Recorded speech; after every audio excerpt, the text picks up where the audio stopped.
Started. Lovely to see you. Good evening, everyone. Thank you very much for coming together to immerse ourselves in this body of wisdom that is both on the page before us and in the visages of the people in front of us. We are in Parshat Korach, which is in the book of Numbers, beginning with chapter 16, verse 1. We'll read through the English translation of our Torah portion. I'll share with you a little bit of a focus study on this week's portion, and then we'll open it up for our collective conversation. If you'd like to go ahead and unmute, together we can recite our blessing, giving thanks for this opportunity. Baruch atah Eloheinu melech haolam, asher kiddushanu mitzvot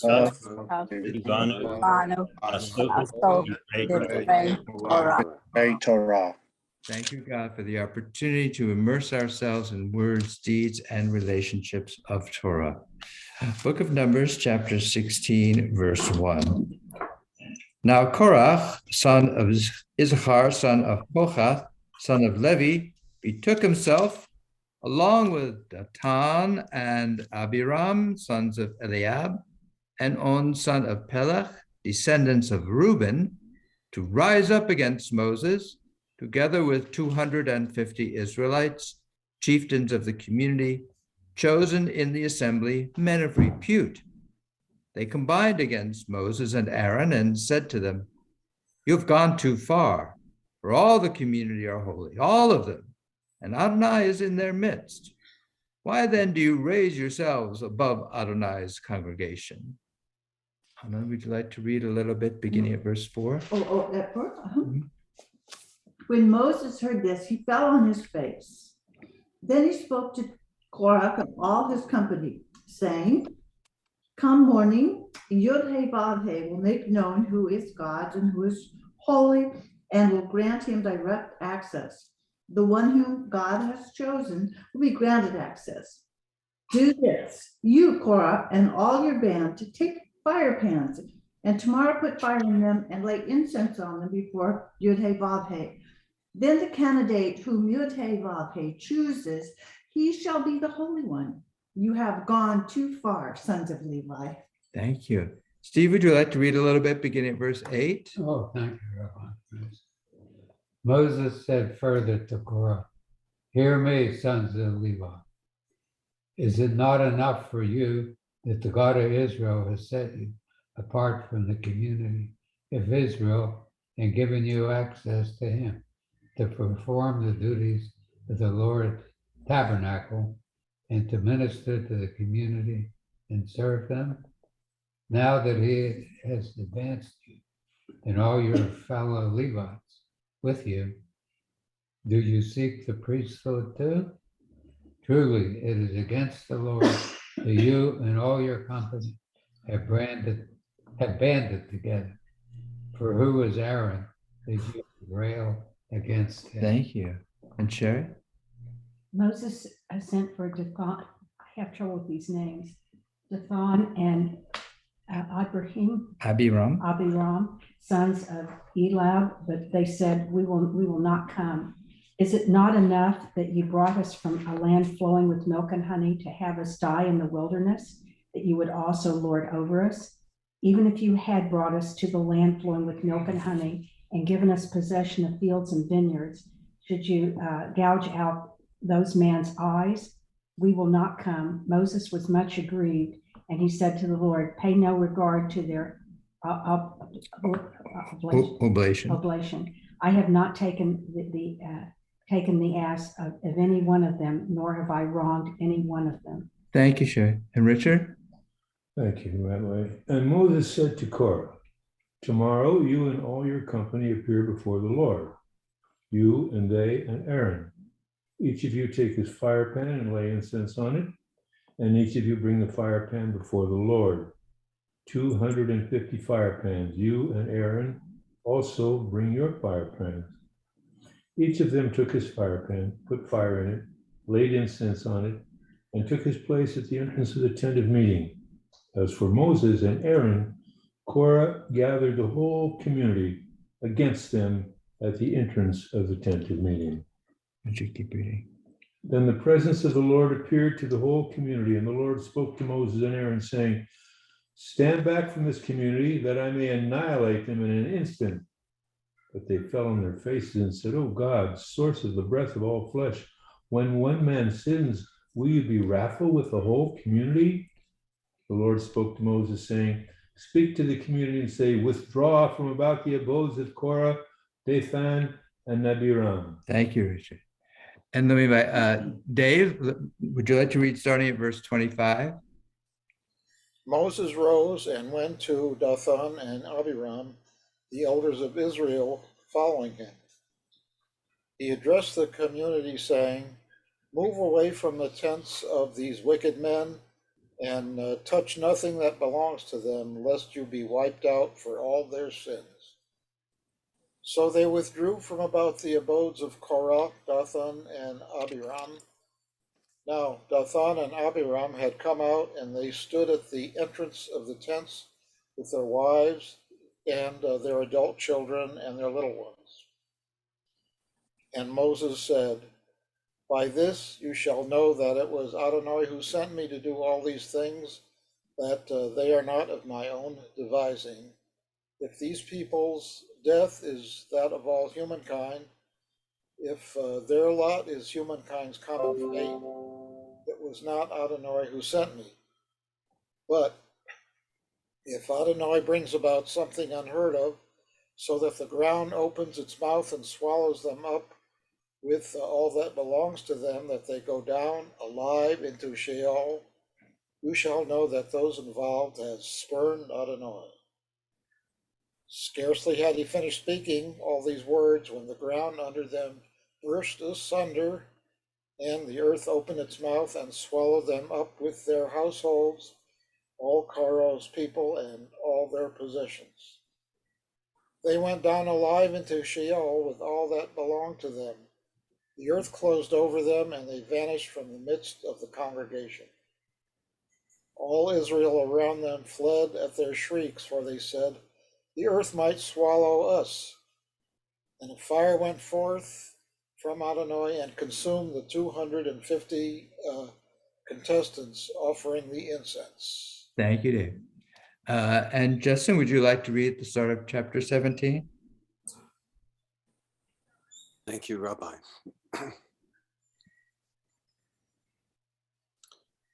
The Lord spoke to Moses, saying, say to Eleazar, the son of Aaron, the Cohen, that he should pick up the censers from the burned area, but throw the fire away, because they have become sanctified. The censers of these who sinned at the cost of their lives, and they shall make them into flattened out plates as an overlay for the altar. For they brought them before the Lord and have become sanctified, and they shall be as a reminder for the children of Israel. So Eleazar the Cohen took the copper censers which the fire victims had brought, and they hammered them out as an overlay for the altar, as a reminder for the children of Israel, so that no outsider who is not the seed of Aaron shall approach to burn incense before the Lord, so as not to be like Korach and his company. Thank you, Justin. Let me invite, thank you so much. Let me invite Jim, if you'd like to read starting at verse 6 of chapter 17. Thank you, Rabbi. Next day, the whole Israelite community railed against Moses and Aaron, saying, you too have brought death upon Adonai's people. But as the community gathered against them, Moses and Aaron turned toward the tent of meeting. The cloud had covered it, and the presence of Adonai appeared. When Moses and Aaron reached the tent of meeting, Adonai spoke to Moses, saying, remove yourselves from this community, that I may annihilate them in an instant. They fell on their faces. Then Moses said to Aaron, take the fire pan and put it on fire from the altar. Add incense and take it quickly to the community and make expiation for them. For wrath has gone forth from Adonai, the plague has begun. Aaron took it as Moses ordered and ran to the midst of the congregation where the plague had begun among the people. He put on the incense and made expiation for the people. He stood between the dead and the living until the plague was checked. Those who died of the plague came to 14,700. Aside from those who died on account of Korah, Aaron then returned to Moses at the entrance of the tent of meeting since the plague was checked. Thank you so much, Jim. Let me invite Paul. Would you like to read a little bit, beginning at verse 16? Yes, Rabbi, thank you. Hashem spoke to Moses, saying, "Speak to the children of Israel, and take from them one staff for each father's house, from all their leaders according to their father's house. 12 staffs, each man's name shall you inscribe on this staff. And the name of Aaron shall you inscribe on the staff of Levi, for there shall be one staff for the head of their father's house. You shall lay them in the tent of the meeting before the testimony, where I meet with you. I shall be that the man whom I shall choose, his staff will blossom. Thus I shall cause to subside from upon me the complaints of the children of Israel, which they complain against you." Thank you so much, Paul. Let me invite Mark, if you'd like to read, starting at verse 21. Thank you, Rabbi. Moses spoke to the Israelites. Their chieftains gave him a staff for each chieftain of an ancestral house, 12 staves in all. Among these staves was that of Aaron. Moses deposited the staves before Adonai in the tent of the pact. The next day, Moses entered the tent of the pact, and there the staff of Aaron of the house of Levi had sprouted. It had brought forth sprouts, produced blossoms, and borne almonds. Moses then brought out all the staffs from before Adonai to all the Israelites, each identified and recovered his staff. The Lord said to Moses, "Put Aaron's staff back before the pact to be kept as a lesson to rebels, so that their mutterings against me may cease lest they die." This Moses did, just as Adonai had commanded him, so he did. But the Israelites said to Moses, "Lo, we perish. We are lost, all of us lost. Everyone who so much as ventures near Adonai's tabernacle must die. Alas, we are doomed to perish." Thank you so much. And Kim, would you like to read a little bit at the very start of chapter 18? And you'll have to unmute. Yeah, There you go. Got it. Yeah. Which verse? 18? Yes, that's the very start of chapter 18. Oh. Verse 1. And the Lord said to Aaron, "You and your sons and your father's house with you, you shall bear the guilt of the sanctuary. And you and your sons with you, you shall bear the guilt of your priesthood. And your brothers too, the tribe of Levi, your father's tribe, bring forward with you, and they will be levied with you and serve you. And you and your sons with you are to be before the ark of the covenant. And they will keep your watch, the watch of all the tent. Only they must not come near the sacred vessels and the altar, so that they do not die, both they and you. And they will be levied with you and keep the watch of the tent of meeting for all the work of the tent. And no stranger shall come near them. And you shall keep the watch of the sacred zone and the watch of the altar, that there be no more fury against the Israelites. Thank you so much, Kim. Let me invite June, if you'd read starting at verse 6 of chapter 18. Thank you, Rabbi. My electricity went out, so I got disconnected. Okay, glad you're back. We're on verse 6, correct? Yes. I hereby take your fellow Levites from among the Israelites. They are assigned to you in dedication to the Lord. to do the work of the tent of meeting. While you and your sons shall be careful to perform your priestly duties in everything pertaining to the altar and to what is behind the curtain. I make your priesthood a service of dedication. Any outsider who encroaches shall be put to death. The Lord spoke further to Aaron. I hereby give you charge of my gifts, all the sacred donations of the Israelites. I grant them to you and to your sons as a perquisite, a due for all time. Shall be yours from the most holy sacrifices, the offerings by fire. Every such offering that they render to me as most holy sacrifices, namely every meal offering, purification offering, and guilt offering of theirs shall belong to you and your sons. You shall partake of them as most sacred donations. Only males may eat them. You shall treat them as consecrated. Thank you so much, Jean. Let me invite Robin, if you'd like to read a little bit starting at verse 11. Yes, thank you, Rabbi.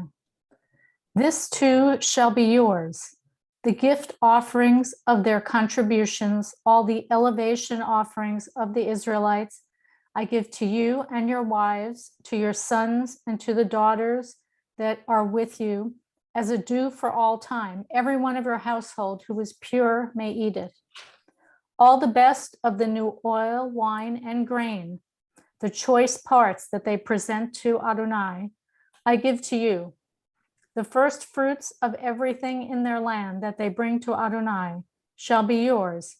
Every one of your household who is pure may eat them.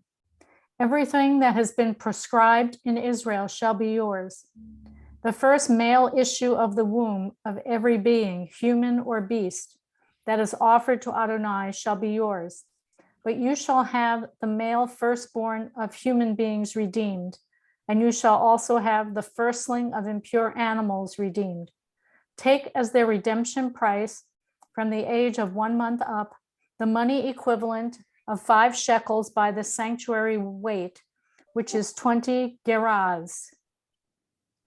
But the firstlings of cattle, sheep, or goats may not be redeemed. They are consecrated.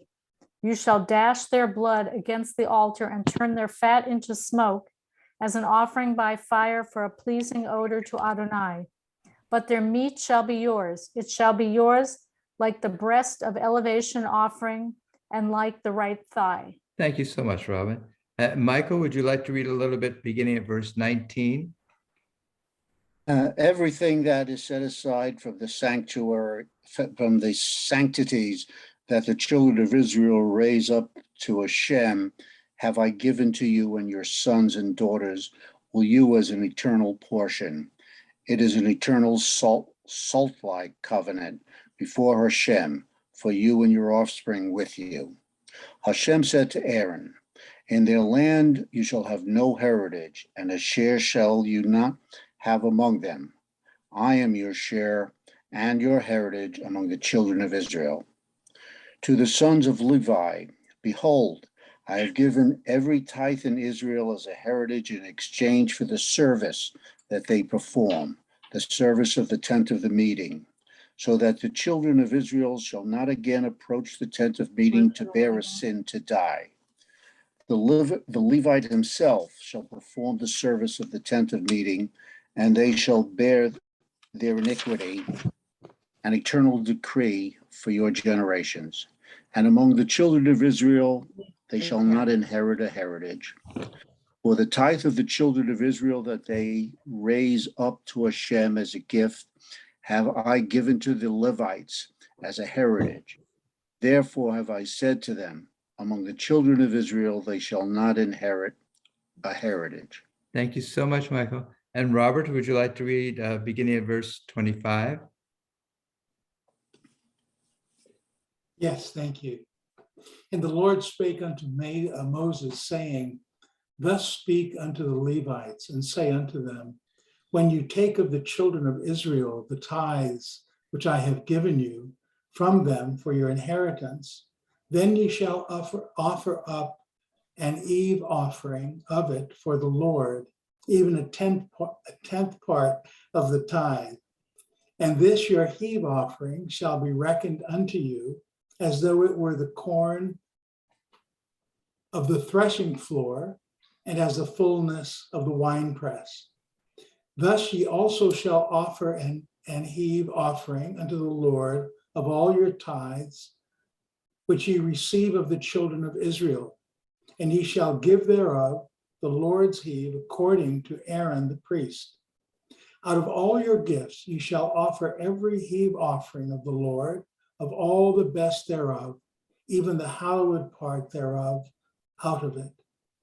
Therefore thou shalt say unto them, when ye have heaved the best thereof from it, then it shall be counted unto the Levites as the increase of the threshing floor, and as the increase of the winepress. And ye shall eat it in every place, ye and your households, for it is your reward for your service in the tabernacle of the congregation. And ye shall bear no sin by reason of it, when ye have heaved from it the best of it. Neither shall ye pollute the holy things of the children of Israel, lest ye die. Thank you so much, everyone. That's our entire Torah portion for this week.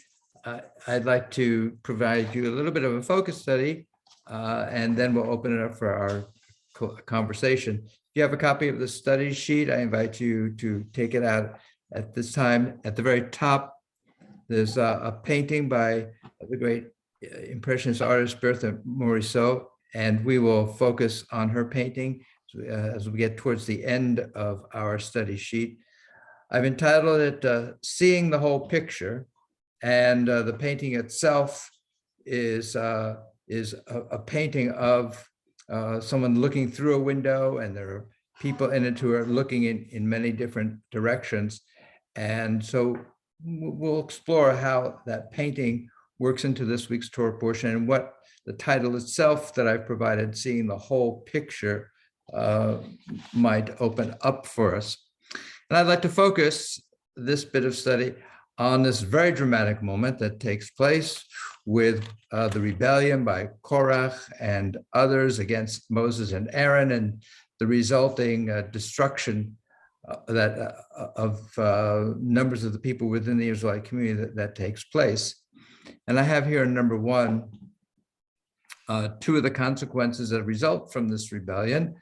One is a group went down alive into Sheol, and then 2 verses later we read, and a fire went forth from Adonai and consumed the 250 men offering the incense. If we read the verses carefully, we see that there are actually two different rebellions going on here that have kind of coordinated. And one is a rebellion that is being led by Korach, who is a member of the tribe of Levi.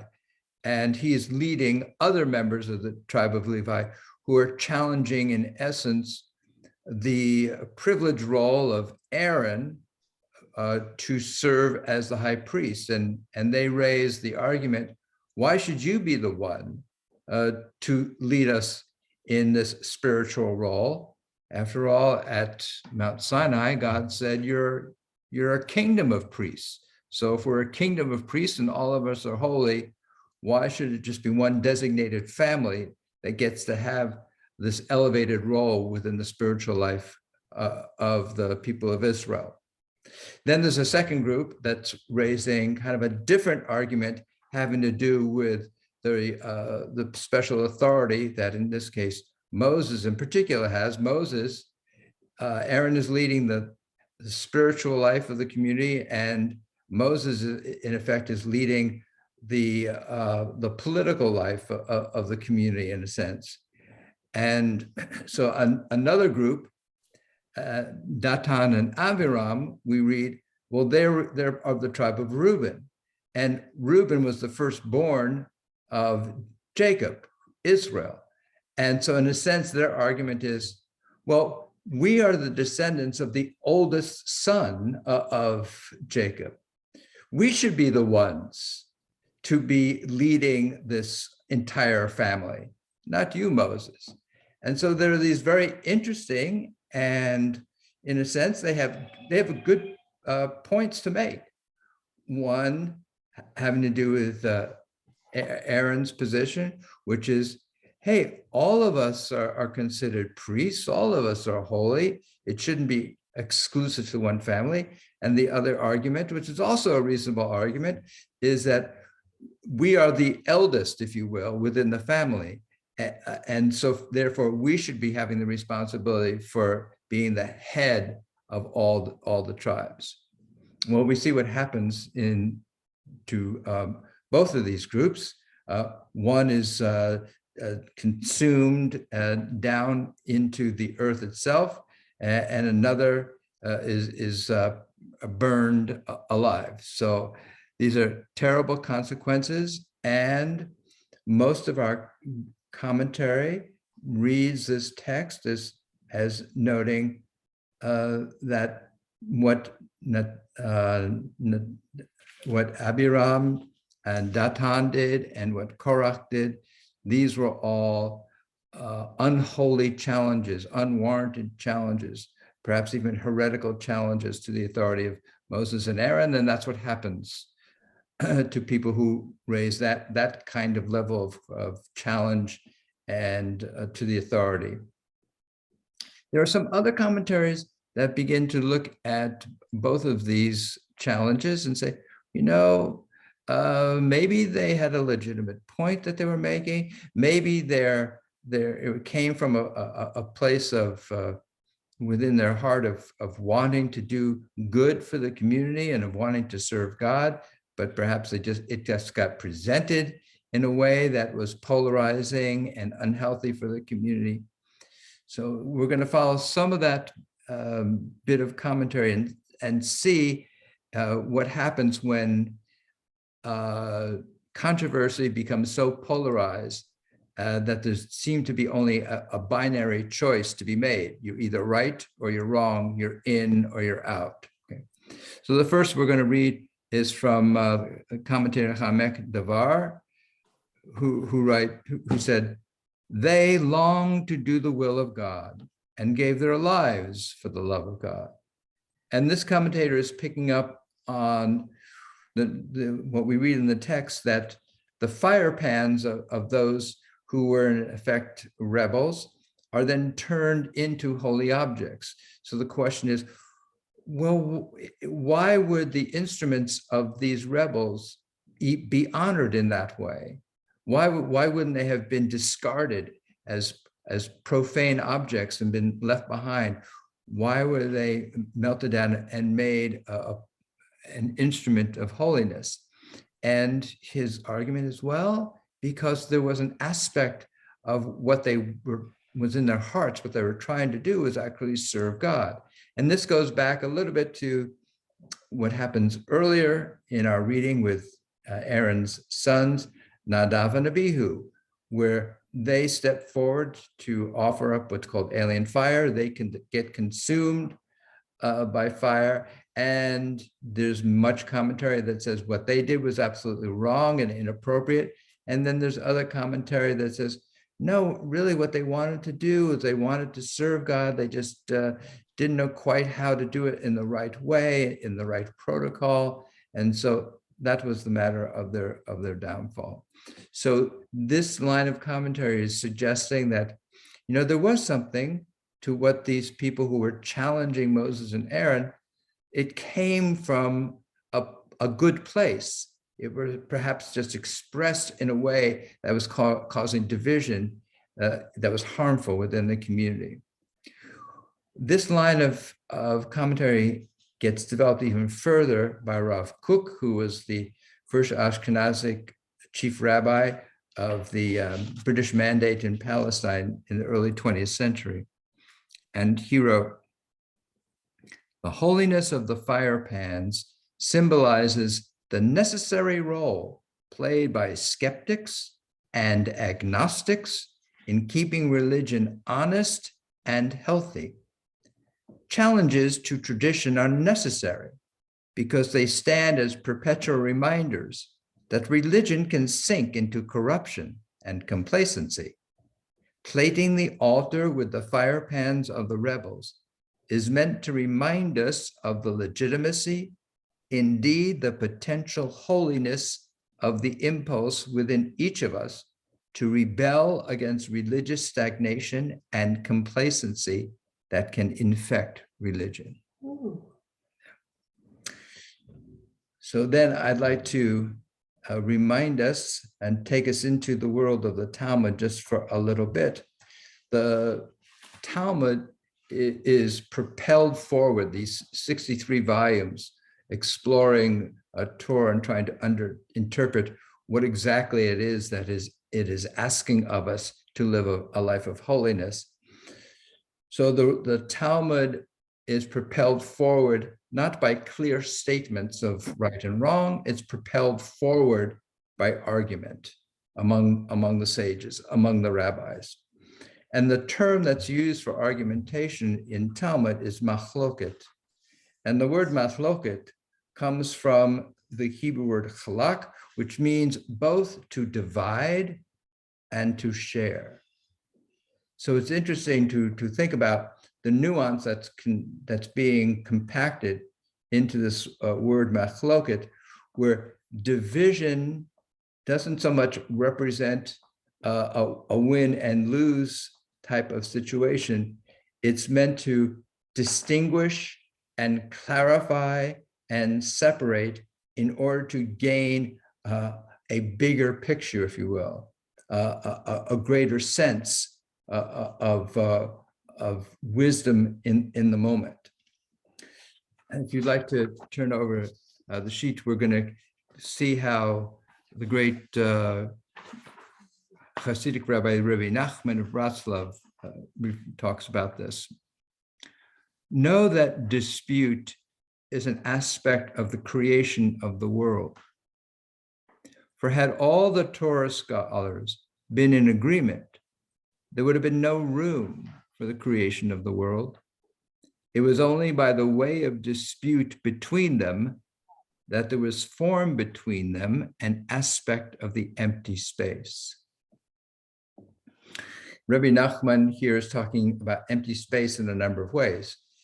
On the one hand, the notion that if all you have is a stagnant and rigid sense of truth, then there is no need for any future growth. It's a stagnation. And so Rabbi Nachman is saying, you can only have development and growth and birth and creation when there is when there is disagreement, when there's separation. And in fact, of course, he's now kind of getting us to think about how creation itself, the creation of the world comes about. The creation of the world comes about, one, as Kabbalah understands it, by God withdrawing God's self from the totality that existed and creating separations and distinctions. And so this is what brings about new possibilities, new growth, is that you have these separations and distinctions and separations. But he's also talking about what happens, this notion about empty space is an empty space that happens within each one of us. The capacity to begin to have an internal doubt, if you will, an internal argument within oneself, then that creates a kind of disintegrating of this totalitarian ego that we've built up, our sense of certainty about being right and wrong. And he says, if you want to grow, if you want to develop, you need to have that kind of empty space within yourself, an empty space that's reflected of what God's self did in order to bring new things into this world. And we're in number 6. We're going to look at a little bit of commentary from a contemporary Orthodox rabbi in Israel, Rav Itamar Eldar, who wrote an article called Controversy for the Sake of Heaven. And he begins by quoting from the Talmud. In a war between two sages, they did not move from there until they became lovers. And Rav Itamar Eldar writes, the love the sages promise is not the resolution of the dispute, but rather the ability to contain both sides of the uncertainty. Only one who has experienced the collapse of the ideological structure he had fashioned for himself can look upon the structures of others with a tolerant eye and locate within them the kernels of truth. I'd like to take a look back at our painting. Painting by Bertha Morisot.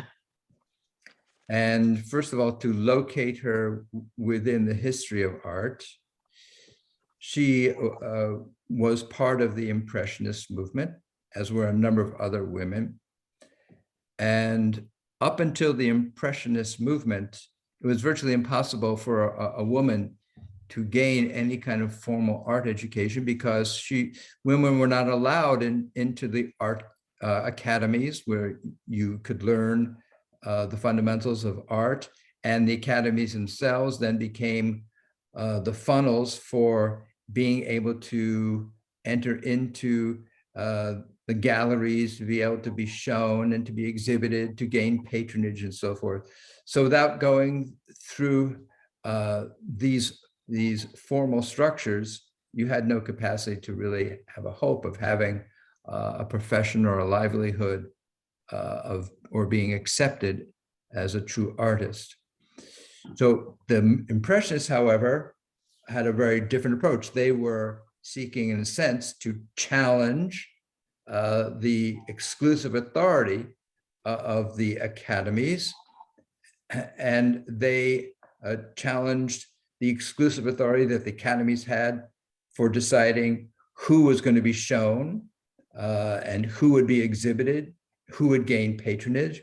And the Impressionists did this radical thing of deciding to have their own independent art exhibition, which was unheard of at the time. And they also allowed for the development of an entirely different way of being able to sell and market art. This was the rise of the gallery and the art dealer, were independent from the established system. So this was a revolution, not only in art technique, but also in the marketing of art, and a revolution in terms of who could be an artist. This was opening up the art world to women, and Bertha Morisot was one of the first. So here we are in this painting, looking at this painting in England, which she painted when she and her husband, Eugene Manet, went on a honeymoon to England. And what's fascinating to me is that she has created here a painting with many different framings to it. I see the framing of the painting itself, of the canvas. I see the framing of that large window. I see the framing of individual window panes. I see a framing, more of a horizontal framing that's created by the lower edge of the window and then of the gate that's outside. I see the framings of the vertical slats in the fence itself. And then we have many different perspectives, if you will, many different gazes that she has brought to our attention. The first is that of her husband. And if you can look on his right hand, he's holding something which, if you can look closely, is actually a pair of binoculars. So he has been looking at something he's no longer looking at. Perhaps he was looking at the boats that are off in the distance.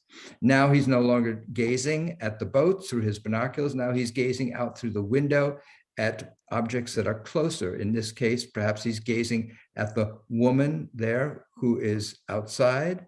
And then that woman that he's gazing at is gazing at a young girl, and the young girl is gazing outward towards the sea.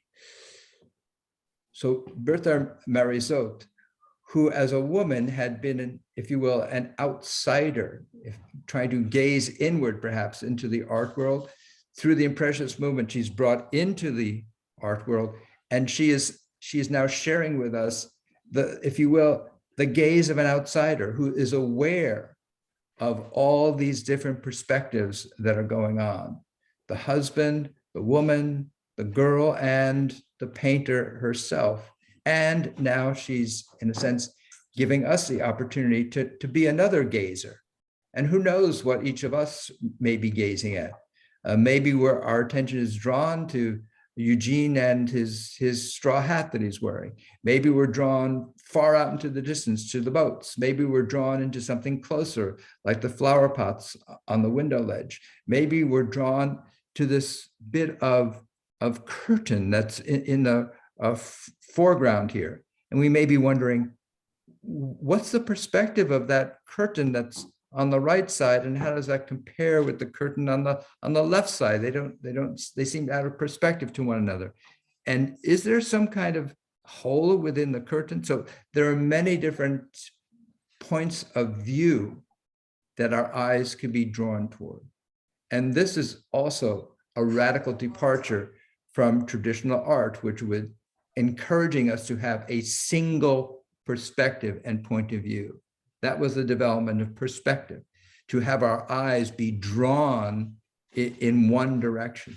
And here, as a great impressionist, as a woman, she is allowing us to spread out our gaze and to symbolize it by having figures who are, in fact, having many different gazes and directions to look at.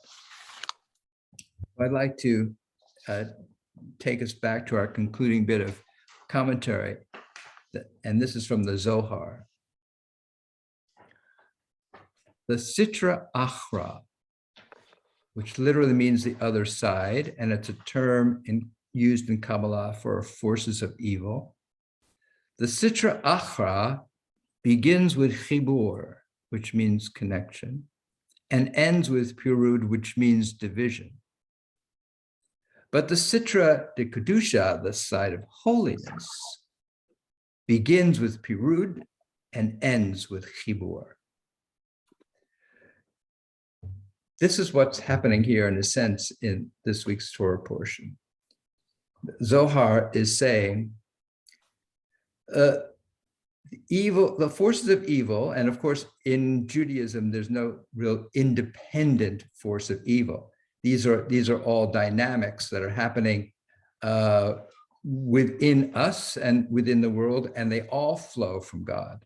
It has to do with the nature of imbalance rather than a nature of an independent force. And so what the Zohar here is saying that is when you start with a sense of unity, oftentimes you quickly end up in division. So if you apply that to our Torah portion, here Korach is saying, hey, we're all equal, we're all one, we're all the same, we're a kingdom of priests. Why should you be so privileged? But of course, his argument there quickly devolves into this desperate and destructive kind of division within the community. And oftentimes that's the way a demagogue works, is to try and say, we're all the same. And then quickly that devolves into these terrible polarities and distinctions and warfare that is ultimately destructive. So the Zohar is now saying something very interesting. But when you begin with separation, then eventually you begin to appreciate differences and distinctions in a way that leads you to a oneness. And remember that we end Shabbat with this ceremony and ritual we call Habdullah, which means making a distinction. And the distinction there of Shabbat, at the end of Shabbat, is being made not for a negative purpose. It's being made so that we can realize how important the rest of the week is and how it is connected back to Shabbat, which is represents the oneness. So within Judaism, the idea of distinction and separation, which is what creation is all about, is designed to help us follow back that separation and distinction to a oneness. And that is the side of holiness. So I want to go back to our painting and say that what Bertha Morisot here is doing is reminding us how we all have different points of view, and we all may be looking at different things in a given moment.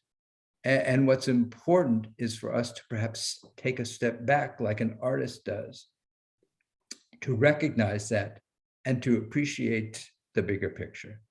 And with that, I'd love to hear what you experienced and thought during our portion together. Let me invite Mark. Go ahead. Thank you, Rabbi. I'm really struck by the idea of having many different gazes and directions. And when we first began reading the portion, my gaze was directed to one of the first phrases where Adonai says, "Why then do you raise yourselves above the Lord's congregation?" And my first thought was, well, you know, it's interesting how many sanctuaries are set up where the clergy is set above the congregation. And I think there's been kind of a trend to reverse that somewhat, where in some places now the clergy are below or at least at the same level. Then I started thinking, you know, there's got to be more to this than just that. And of course, I had to refer to my trusty Hebrew dictionary.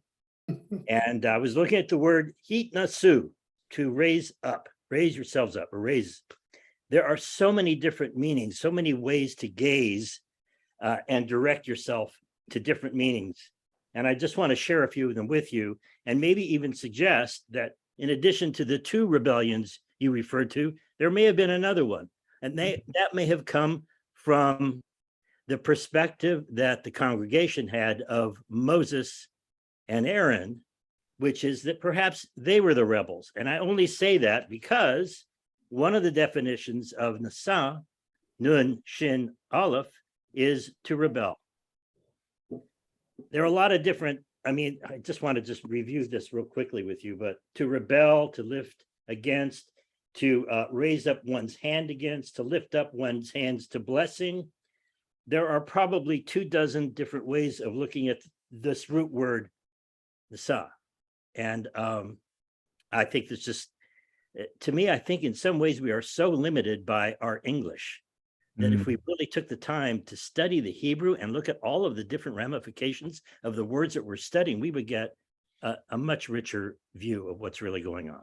Stunning. Thank you so much, Mark. Thank you. I really love that. Thank you. And others? Paul. Yeah, I think that today what really explains to me a lot of some of the feelings I had early on over these last couple of months.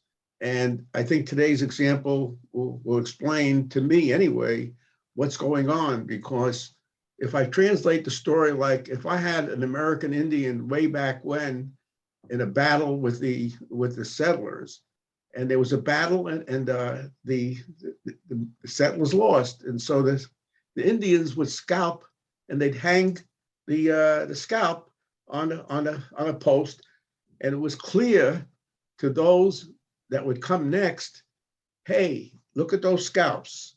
You know, that should tell you what your future will be if you attack us.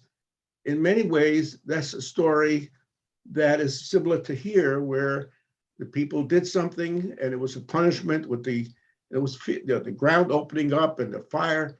It's really a clear example. Don't do that.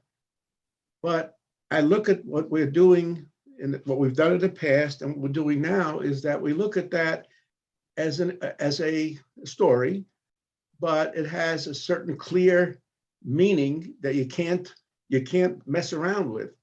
But you make a jump and you say, you know, this brings up an interesting idea. Let's talk about the fact that you know, there are other stories where, you know, you could actually have a different interpretation, you know, And so a guy like me, I would say, hey, the settlers, they better understand that story. But on the other hand, from a philosophical viewpoint, it gives an opening to think about something that's maybe more important than that particular battle. And that, how do you live your life now in these days? And so the rabbis of the past, it allows them the freedom to start with something, but on the other hand, they bring about more important answers that are more relevant to our life than what happened a long time ago. So in a way, I was always very with the text. Okay. But little by little, it didn't take a week, it took a couple of months, but I'm getting to understand, what's happening here. So if I was faster, I would have caught on the first week. Paul, so what you're sharing is that the story as we read it is not a completed story, because as soon as we start to read it, it becomes, when we read it with the proper kind of relationship, which is to be respectful of the story, we then make it our story. And so once it becomes our story, then we start writing a version of it, if you will. And so the story isn't over. That's what, and it's not a closed text, if you will. It's a text that we take up and then we provide meaning to. And I think that's, in a sense, what these artists, Morisot and others, the Impressionists, they were starting from the point of saying, there's nothing final about what we're painting here. We're painting a moment, and you are in a moment, and you can be an artist too, is what they're, in a sense, what they're saying. We are painting something that's very fleeting, which is different than what the traditional art world was all about, which was trying to capture something that was permanent, eternal, absolute, right? And the Impressionist says, that's not the only place, and perhaps not the best place where truth is to be found. It's to be found in the fleeting. And so the text, in a sense, what we're reading here is alive rather than being fixed. And I think that's what you're contributing to our conversation, and I'm so grateful. Let me call. On the other hand, okay, go ahead. With Morisot, I'm not so sure that she had all the things you said may not have been in the thoughts of Morisot, because when you really take the magnifying glass, that when I read what you wrote, yeah, I didn't quite see what you said, but I liked what you said. So it's not clear that Morisot had the insight that you had. Okay, thank you, Paul. Okay, Richard. Yeah, I just want to say that reality is not realism, is not real. Thank you. Can you say a little bit more about it? Well,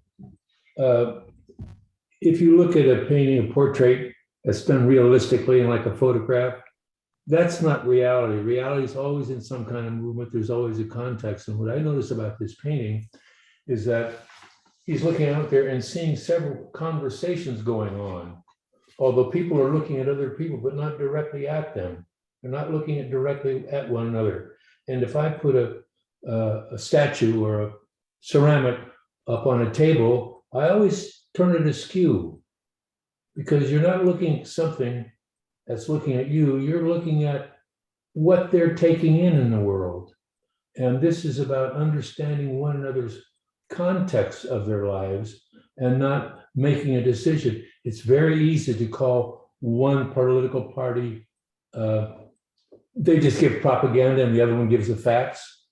Well, it's important to see that they both have a kernel of something in there, and to accept that ambiguity and let it work and not deny yourself the opportunity to see how they look at. I look at this chapter that we have, and to me, it's all about a caste society and people pretending to be in charge, and nobody can be in charge because it's Lord of the Flies.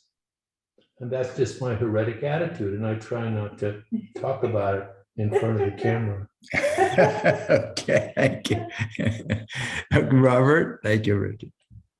Well, I am unabashedly in Moses's corner. I mean, to me, this is very obvious. He has absolute certitude and faithfulness in his relationship to his creator. He's only asking two things. You recognize my station and you obey.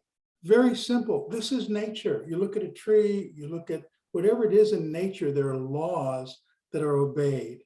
So on the other hand, you have pain and pride and arrogance that have never reached the stage of faith, let alone certitude. And it's that pride and arrogance that rides up against the light that I would say that is in Moses. By the way, if we go to Islam, we see that the same thing happened to Ali, the son-in-law of Muhammad. He was denied his rightful heritage of being head of the faith. In the Baha'i faith, Baha'u'llah's own family, not his immediate family, but his half-brother, for example, rose up against him because of arrogance and pride and thinking he had really something to offer. This is an eternal story that comes up with whatever I would call every great spiritual leader. There's always that opposition of the darkness and the light. So I just want to say that I'm in Moses's corner. I think he was doing it right. So we're going to see very shortly what happens when with Moses's absolute certainty and certitude, which is if it becomes rigidified, we're going to learn that it's what causes him ultimately to be excluded from entering into the promised land, because it becomes such an absoluteness about what he thinks is right, that when he strikes the rock, he's absolutely sure, because he did it once before, he's going to do it again. And we're going to find out, no, you needed to be a little bit more adaptive in your approach. So I appreciate what you're saying. I just want to suggest that one of the lessons out of all of this is the need to be at least open to the possibility that the other person may have something to offer in a point of view. But let me call on David and Susan. You've got your hands up there.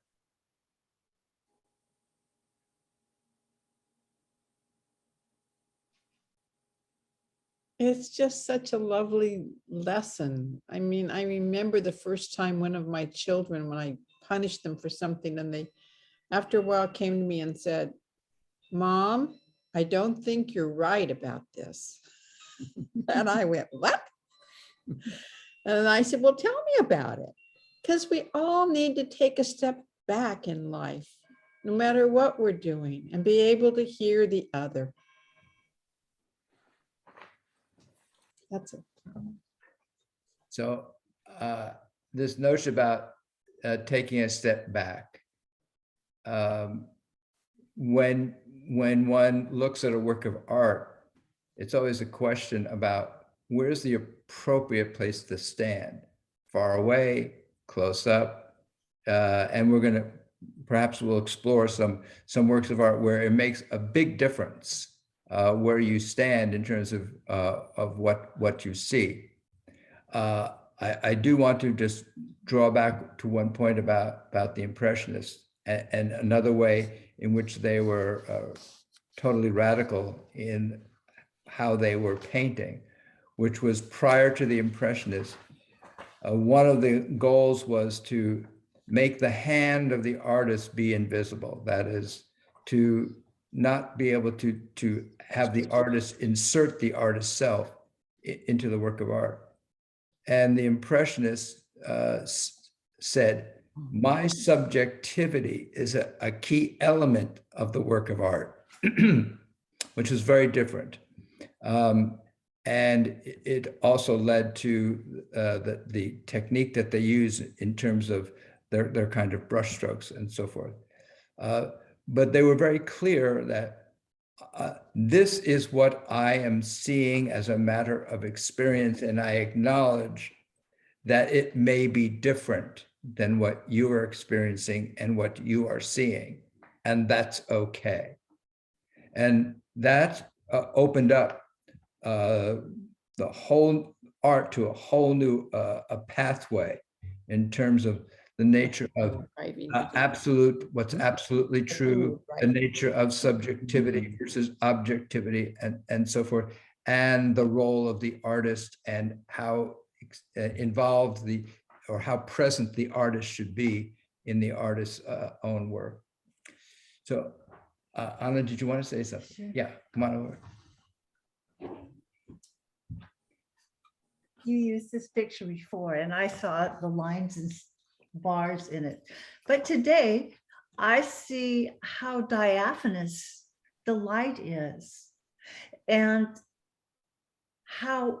what a great challenge to paint a lace curtain blowing in the wind. And you said that it was painted while they were on their honeymoon. And it just seems to be so infused with love. But also there's the understanding that, you know, the man is on the inside of the house, there's an outside of the house, there are women and children outside, but that's okay because it's all in the same picture, right? And the light is on everyone. It's okay to be on one side or to the other, right? Because it's all part of this larger whole. Can I say something about? So I received an email from one of our frequent participants, Wendy Dolan, who wrote to me about tatting.